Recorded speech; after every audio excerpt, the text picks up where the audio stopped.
History loves to tell us about kings and conquerors, men who built empires with steel and ambition. But this story isn't about them. This is the story of a queen who, when faced with an unstoppable force, chose fire over surrender. Her name was Rani Durgavati, and she was born in 1524. She didn't rise to power through political games or grand ambition, but through tragedy. After being widowed at a young age, she was suddenly thrust onto the throne as the regent of the Gond kingdom in central India, ruling for her infant son. Many saw her as a temporary caretaker, a placeholder. They couldn't have been more wrong.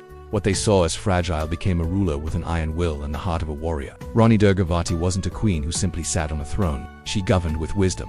She commanded armies with courage, and she defended her people with everything she had. She was a true leader in an era where power was measured by conquest, and conquest was coming for her. By 1564, the mighty Mughal Empire, led by the expansionist Emperor Akbar, set its sights on the Gond kingdom.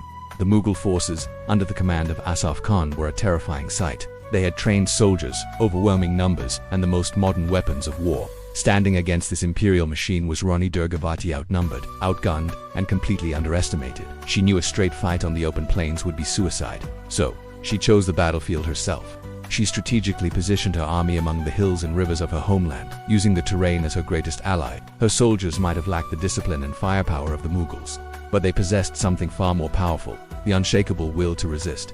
The battle that followed was brutal. Rani Durgavati wasn't in some safe command tent. She fought on the front lines, an inspiration to her troops. Arrows and blades clashed against gunpowder and steel. The ground turned red with blood. Slowly, but inevitably, the Gond defense began to crumble under the sheer weight of the Mughal assault. Wounded and surrounded, with defeat all but certain, the queen understood what capture meant.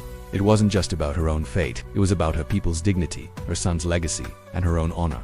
And so, she made one final, defiant choice. Instead of falling into enemy hands, Rani Durgavati committed Jawhar, the ritual of self-immolation. This was not an act of despair. It was a declaration, a message that echoed through history. You may take our land, but you will never conquer our spirit. Her death didn't end the resistance, it immortalized it. Rani Durgavati is remembered not as a defeated queen, but as a symbol of courage, sacrifice, and defiance, who chose honor over submission. So, what do you think? Was her final act a tragedy or the ultimate form of resistance? Let me know your thoughts in the comments below. Thanks for watching, and don't forget to subscribe for more stories of forgotten heroes.